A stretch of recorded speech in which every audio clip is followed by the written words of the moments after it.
Shadowgraph begins with a long shot of a dark setting, revealing a bare girl with her head down, hugging her knees. The denotation to darkness within the first shot also relates to the name of the song containing the word shadow, the absence of light. As darkness connotes emptiness and the unknown, it pairs well with the girl's mise-en-scène wise, as her lack of clothing and her almost fetal position connotes her fragileness.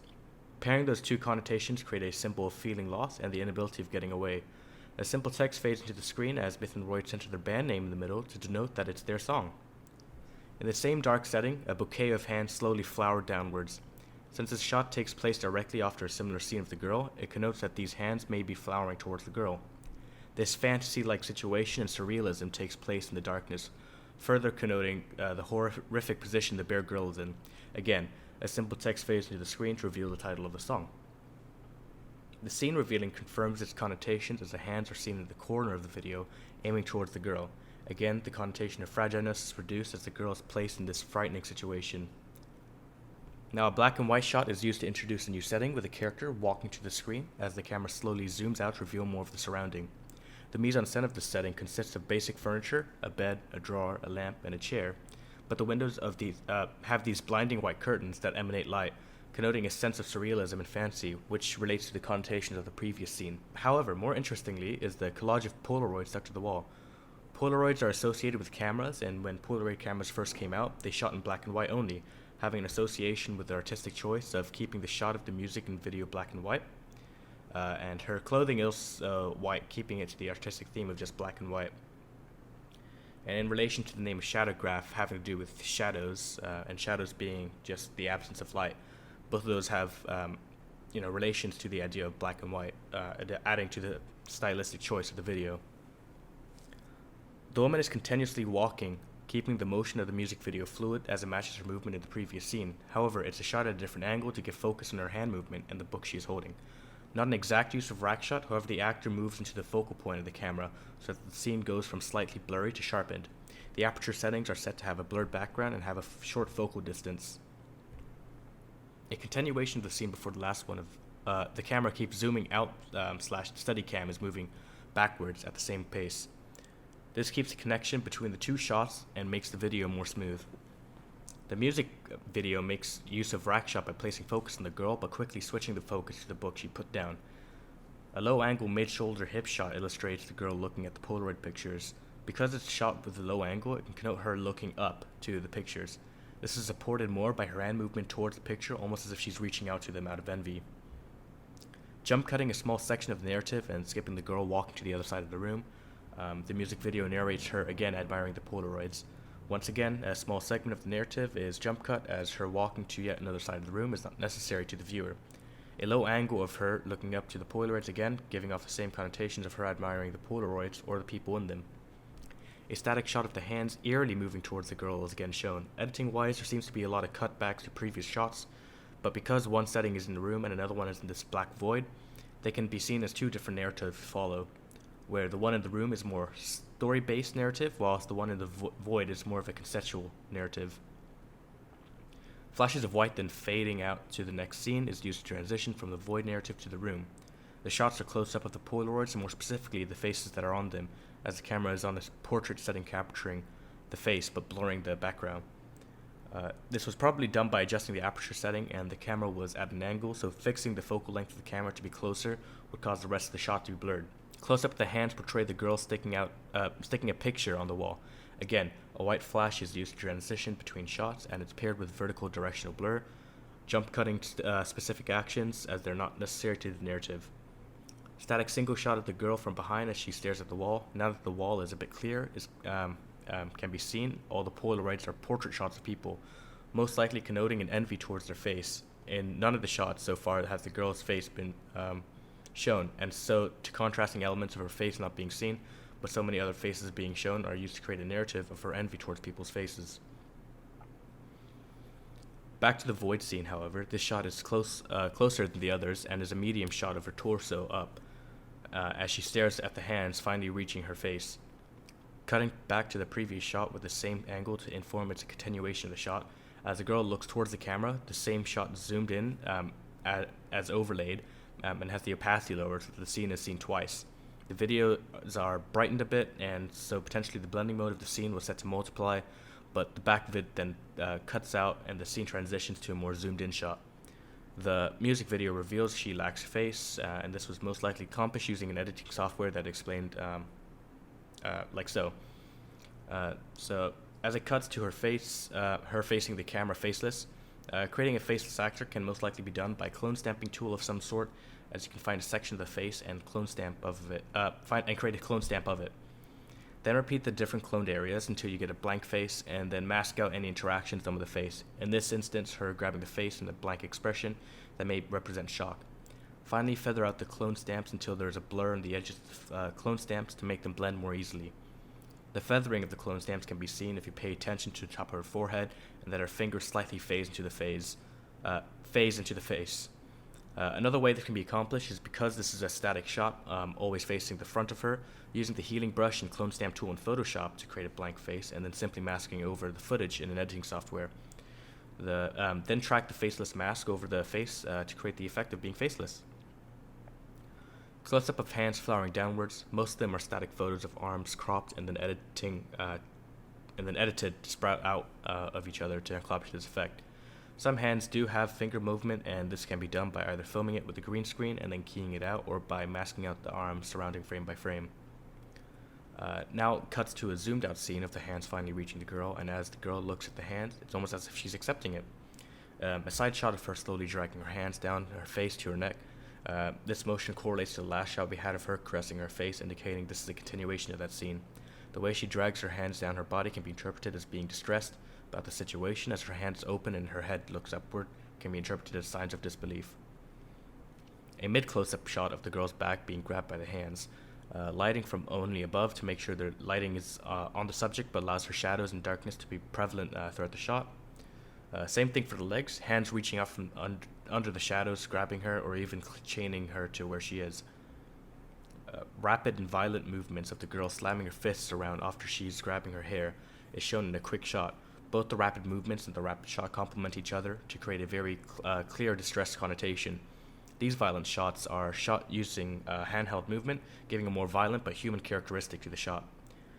Now it cuts to her grabbing the chair and can be interpreted as her using the chair as a leverage to hoist herself up after experiencing her fit of distress. Now cut to her standing up now, holding her head and shaking about. Again, connotation of distress, disbelief, or even anger. Slamming against the bed, needing to vent out her emotions. Crying against the wall, flaying around the bed, knocking books off the shelf. Again, all of these showing her, anger or distress. Jump cut her action of throwing books off the shelf to get immediate action, rather than showing her drag her arms to the air to get into position again. Camera is set focus and the shot is relatively slow to emphasize more focus. Book is in focus at the start of the shot, but because it is thrown and the focal length of the camera has not been adjusted, the entire shot blurs. This can connote the focus of the book, as the rest of the shot is not necessary and it is just simply background. Angled shot of the mirror to allow the mirror and the book to be seen. The focal length of the camera was set right in front of the mirror so that the book coming to frame was out of focus, but when it hit the mirror, it sharpened it back into focus. Shattering the mirror can connote her anger towards her own image, as mirrors are reflections of ourselves, and the shattering is a violent action that may have taken place due to her displeasure. Low angle shot of the curtains slowly flowing. This could indicate that the windows is actually open, and as the only cause for the curtains to flow like that would be the wind. Cuts to a panning shot of the mess made in the room from the outburst of emotions displayed. Polaroids that she used to look up to on the wall now scattered throughout the room, emphasizing the disarray that the girl is feeling. Now a handheld shot of her, drawer knocked over. All these scenes are to show how violent she is due to her situation. Almost as if she cannot come to terms with herself. She has an outburst of rage as she rampages throughout her room. Shot of her standing in front of the camera, however, the camera is set to focus on the ground. Shot is to illustrate her looking at the mess she has created, and then it cuts to black, and then flashes to white, and dims back down to reveal her Polaroid wall. All the faces in the photos now have been either burned or cut out, or even blurred. And this is repeated throughout multiple shots to really place the emphasis on what they're trying to display.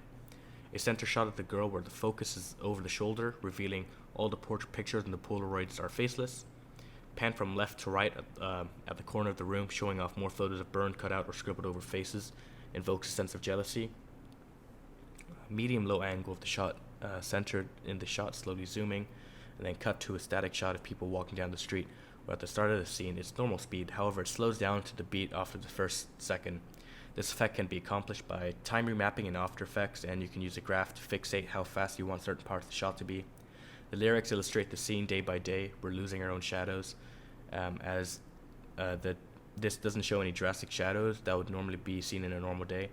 However, looking closely, the shadows are only under the feet. The lighting was set above them, so their shadows only cast directly underneath them. And with some masking of a shot without shadows and one with, you can mask out the majority of the shadows easily, but can be harder and more time-consuming for detailed sections, like directly under the shoes. Next scene is a handheld shot, followed by a crowd of people. However, they all have their faces blurred out, with most likely a Gaussian blur effect tracked to their faces, scribbles that can be drawn in frame by frame, masking out the faces to a white background, pixel effect masked that around the face, and directional blur again tracked to the faces. This scene is a ground shot where the focus is set to her feet and legs. The rest of the scene is blurred. The girl falls to her knees, which is an action that is closely associated with despair or giving up. Cutting to a shot of her back, the camera slowly zooms out to give giving more perception to the room that she is completely wrecked. Medium close-up shoulder shot of her sitting in disbelief. This is connoted through her tilting her head, slightly looking at what she has done. Rack shot of her hands to the pile of paper, then tilt shot of the girl standing up. Helps flow the narrative when cutting to the next shot as she starts grabbing at the Polaroids in a violent and rapid fashion, indicating anger or emotional displeasure of some sort. And then jump cuts to more taking down of the Polaroids. Then the scene cuts to a medium shot from the waist up of her reaching it for as many pictures as she can, and the slow-mo of the Polaroids dropping off denote her actions ripping them off.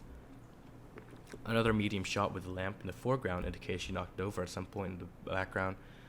She continuously rips at the pictures. More fumbling with the pictures, and then cuts to her finding a large portrait of a girl. A high angle over the shoulder shot is used in this scene. The girl stares at the pictures for a few seconds, connoting a sense of awe she feels for this girl. She walks out of frame to keep the motion of the narrative fluid.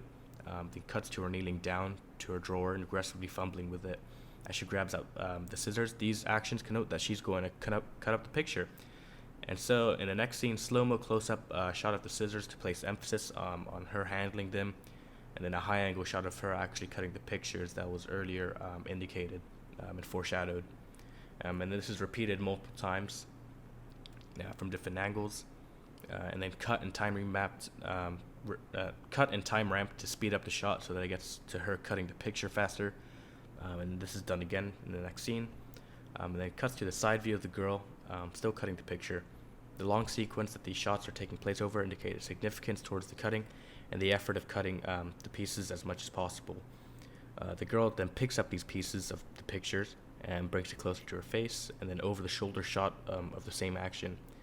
The high angle over the shoulder shot from the left this time, and then the medium shot the girl framed slightly to the right. Lots of negative space used in the shot to show the amount of debris and mess she has caused. The shot slowly zooms out, much like earlier shots. Now it cuts to black, and using directional blur and quickly fades in the effect to reveal the lyrics of the line. The black screen slowly fades out to the girl, but now the cut-up pieces of the picture are stuck to her face. This can connote a broken self-esteem, needing to hide behind a face. A high-angle shot of the ground revealing a piece of the picture falling off. This artistic choice can be interpreted as her face and how she's viewed by society is floating apart, or that whoever she's trying to be a shadow of, it's in the name of Shadowgraph, will only last a short while as you slowly revert back to your old self, as you cannot be someone else and you're only you. The tear on the blank face connotes sadness as she fails to be something that she isn't. Finally, the last scene is her covering her face as hands in all directions slowly reach out to her, and as she sits still, she's come to terms with it but doesn't want to face it as she covers her face. And this was a 3-minute music video using 75 different total shots. And yeah, that's it.